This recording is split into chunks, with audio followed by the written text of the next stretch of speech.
Assalamualaikum warahmatullahi wabarakatuh. Perkenalkan, nama saya Renato Lazar dengan NIM 2024 10103055 dari kelas Desain Analisis dan Algoritma A. Nah, di sini saya akan memaparkan jawaban saya tentang soal tentang analisa algoritma rekursif. Berikut ini merupakan soalnya. Ini soal yang pertama dan ini soal yang kedua. Langsung saja ke soal yang pertama, yaitu di mana di sini disuruh buat algoritma rekursifnya, kemudian buat pohon rekursif, kemudian tentukan metrik ukuran inputnya, kemudian basic operation, kemudian tentukan apakah diperlukan analisa best case, worst case, dan average case, recurrence relation Cn, dan yang terakhir yaitu persamaan langsung Cn. Nah, ini soal yang pertama, yang A, yaitu membuat fungsi rekursifnya berbentuk pseudocode. Di sini namanya yaitu recursive pattern 1 dengan inputan n. Tujuannya yaitu untuk seperti yang di atas, untuk mencari UN dari baris 1, 5, 11, 19, 29, dan seterusnya, yang dimana suku ke N didapatkan dari N-1 ditambah 2N, atau bisa dilambangkan dengan UN sama dengan UN-1 plus 2 kali N. Inputnya yaitu N, outputnya yaitu suku ke N. Dan ini merupakan base case-nya, yaitu jika N sama dengan 1, itu return 1. Kemudian jika tidak base case, maka masuk ke else, yaitu memanggil fungsinya sendiri dengan inputan n-1, kemudian ditambah dengan 2 kali n. Untuk pohon rekursifnya, kita untuk U5, yaitu U5 didapatkan dengan seperti yang, karena U5 ini bukan base case, karena base case-nya 1, yaitu masuk ke else, yang dimana else ini berarti U5 sama dengan 5-1, berarti recursive pattern 4 ditambah 2 kali n, 5. Kemudian kita belum bisa menentukan karena kita tidak mengetahui bahwa recursive pattern 4 ini berapa. Kemudian kita pending terus cari lagi recursive pattern 4. Recursive pattern 4 itu merupakan recursive pattern n-1, berarti 3 ditambah 2 kali n, berarti 4. Sama seperti sebelumnya, kita belum bisa menentukan recursive pattern 3 ini nilainya berapa. Begitu seterusnya kita cari pattern 3, yaitu recursive pattern 2 ditambah 2 kali 3. Kemudian kita pending lagi ke recursive pattern 2 sama dengan recursive pattern 1 ditambah 2 kali 2. Nah, recursive pattern 1 ini merupakan base case yang kita bisa tentukan bahwa nilainya adalah 1. Kemudian kita menentukan bahwa ini adalah nilainya 1. Kemudian kita ke atas, kita jumlahkan di sini 2 kali 2, 4. 4 ditambah 1 itu sama dengan 5. Kemudian kita jumlahkan lagi ke atas. Di sini 2 kali 3 itu 6. Terus ditambah 5, yaitu 11. Terus kita jumlahkan lagi ke atas, itu ini 8 ditambah 11 itu adalah 19. Kemudian kita jumlahkan lagi ke atas, ini 10 ditambah 19 sama dengan 29. Nah, berarti U5 sama dengan 29. Dibuktikan dengan barisnya di sini U5 ini merupakan 1, 2, 3, 4, 5. Nah, di sini terbukti bahwa U5 adalah 29. Kemudian untuk metrik ukuran input itu merupakan di sini adalah n, karena n menentukan batas akhir dari recursive pattern 1. Dengan kata lain, n itu berbanding lurus dengan banyaknya perulangan. Di mana semakin banyak nilai n-nya, maka semakin banyak perulangan. Semakin besar nilai n-nya, maka semakin banyak perulangan. Begitu juga semakin kecil nilai n-nya, maka semakin sedikit perulangannya. Untuk basic operation-nya yaitu diambil dari operasi yang selalu dieksekusi pada setiap kali dijalankan. Dan kata lain ini bisa diartikan dengan base case. Yang base case-nya tadi adalah n-1, if n-1. Kemudian untuk apakah diperlukan analisa base case, worst case, dan average case, itu tidak diperlukan analisa tersebut. Karena berapapun nilai input yang akan dimasukkan, maka perulangan akan dijalankan sebanyak inputan tersebut. Atau dengan kata lain, dapat dikatakan dengan tetap dijalankan hingga mencapai base case. Oh, ini base case. Kemudian lanjut, eee, tentukan recurrence relation untuk menentukan nilai Cn. Nilai ini dapat kita tentukan dengan yang dimana satu ini merupakan base case-nya. Kemudian nilai base case-nya juga terdapat perulangan dengan Cn-1. Dan juga di sini ditentukan bahwa C1 itu sama dengan 1. Nah, rumus ini digunakan untuk mengetahui sebanyak apa fungsi dijalankan. Kemudian untuk persamaan langsung Cn kita tentukan dengan backward substitution. Di sini Cn, jadi rumusnya yang di atas ini Cn sama dengan 1 plus Cn-1. Kita tentukan cukup dengan dua suku sebelumnya, di mana Cn-1 suku sebelumnya adalah Cn-2 plus 1. Kemudian plus satunya kita pindah ke depan, kita Cn-2 kita tentukan suku sebelumnya lagi menjadi 2 plus Cn-3 plus 1. Kemudian kita sederhanakan, nah, bentuk seperti ini 2 plus Cn-2, yang bawahnya yaitu 3 plus Cn-3, sehingga membentuk pola bahwa di sini 1, di sini sama 2, di sini sama dengan 3. Maka berarti dapat kita tentukan rumusnya yaitu Cn sama dengan I plus Cn-1. Kemudian untuk kita substitusi C1, di mana sudah ditentukan bahwa C1 ini sama dengan 1. Sehingga kita mensyaratkan bahwa Cn-1 itu sama dengan 1. Sehingga didapatkan rumus seperti ini. Kemudian kita substitusi nilai n-1 sama dengan 1, karena tadi kita mensyaratkan bahwa Cn-1, Cn-i sama dengan 1. Kemudian di sini 1 sama dengan n-i, kemudian kita cari i-nya sama dengan i sama dengan n-1. Kemudian substitusi nilai i n-1 ke rumus 2. Rumus yang atas ini berarti Cn sama dengan i plus 1. Kemudian i-nya ini kan n-1, sehingga ini bisa disederhanakan menjadi 0, berarti Cn sama dengan n.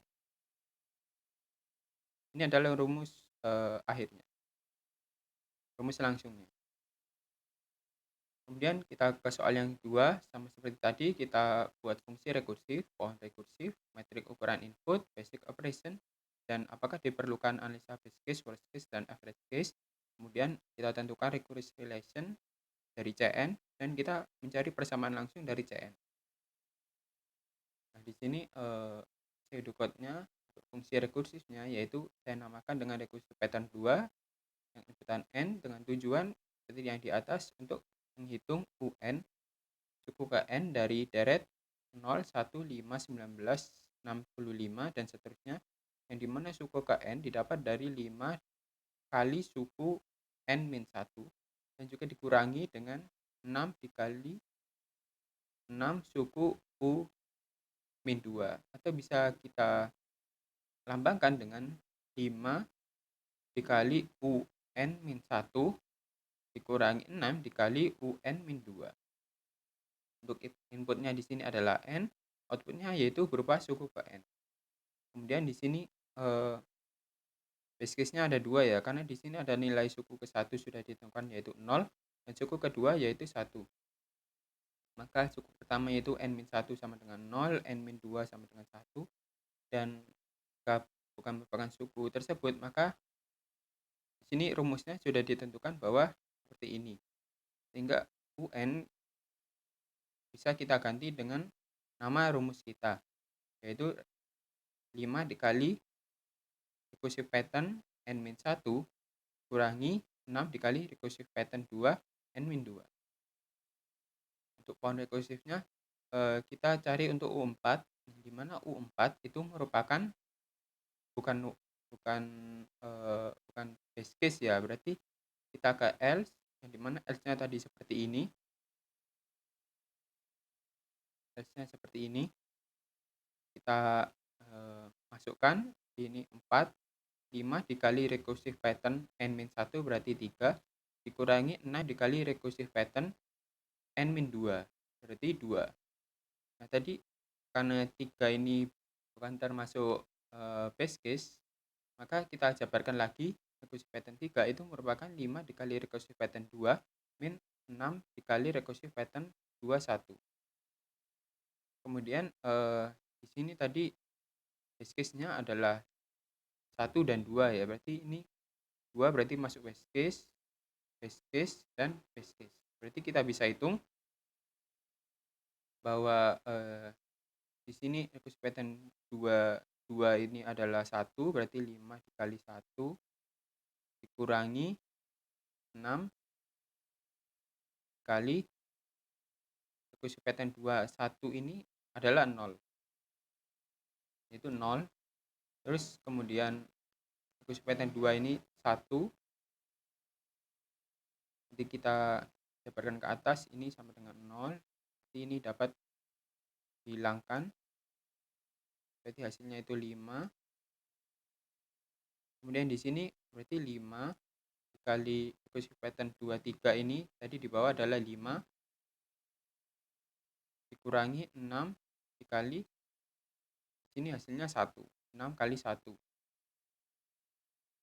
Hasilnya adalah 25 dikurangi 6 sama dengan 19.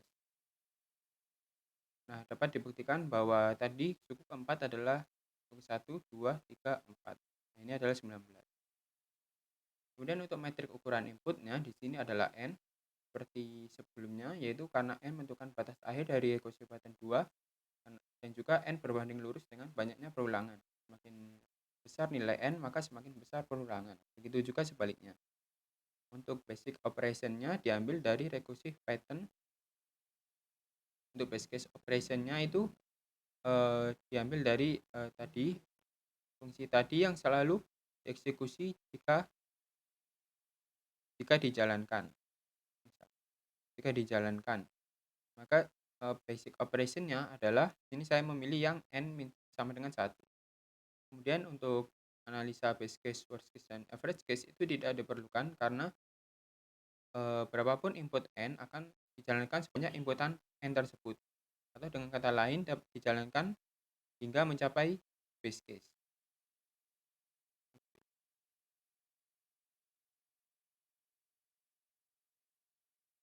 Itu dijalankan sampai akhir.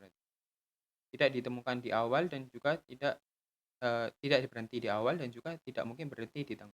Kemudian lanjut ke recurrence relation-nya untuk nilai Cn, yang dimana Cn ini adalah satu yaitu base case-nya, kemudian ditambah dengan perulangan selain base case-nya. Di sini terdapat Cn-1 ditambah Cn-2.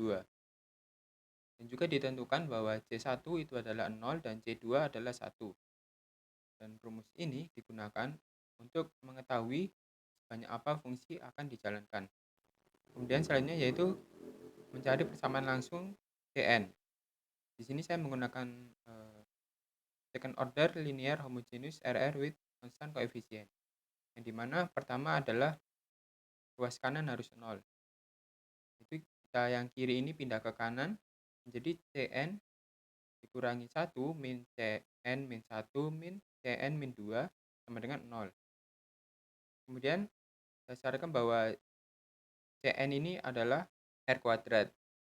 Kemudian sehingga ini Cn min 1 ini adalah R dan Cn min 2 adalah min 1. Dan ini min 1-nya kita pindah juga ke belakang. Kemudian kita sederhanakan menjadi R kuadrat min R min 2 sama dengan 0. Kemudian kita faktorisasikan sehingga kita mendapatkan akar-akarnya yaitu R sama dengan 2 atau R sama dengan min 1. Kemudian kita eliminasi R1 dan R2 ke rumus second order linear homogeneous RR with constant coefficient yang Q1. Alasan menggunakan Q1 ini karena R1 dan R2-nya itu adalah bilangan real dan berbeda. Jadi R1 dan R2-nya yaitu 2 dan 1. Sehingga memenuhi, maka kita serta menggunakan rumus ini, yang dimana tadi saya menggunakan xn saya ganti dengan cn, itu sama dengan ini alfa saya ganti dengan a, R1-nya tadi adalah 2 pangkat n, plus betanya saya ganti dengan b, kemudian R2-nya di sini adalah min 1, kemudian min 1 pangkat n. Kemudian kita masukkan C1 dan C2-nya, yang dimana C1-nya adalah di sini nilai 0, maka 0 sama dengan 2A min B. Kemudian C2-nya di sini adalah 1, jadi 1 sama dengan 2 pangkat 2 berarti 4A plus B dikali min 1 pangkat 2 berarti 1. Kemudian kita eliminasi dengan cara ditambah, menghasilkan ini berarti plus 1 min 6A, berarti A-nya adalah min 1/6. Kemudian kita masukkan ke rumus 0, rumus C1, jadi rumus 1 ini sama dengan 0 sama dengan 2A. 2A berarti 2 kali 1/6 berarti min 1/3. Di sini min 1/3 min B. Berarti B-nya adalah min 1/3 ya. Karena B dipindah ke ruas kiri. Min 1/3. Kemudian sehingga hasilnya menjadi Cn sama dengan min 1/6 2 pangkat n min 1/3 kemudian min 1 pangkat n. Sekian dari saya, kurang lebihnya mohon maaf. Wassalamualaikum warahmatullahi wabarakatuh.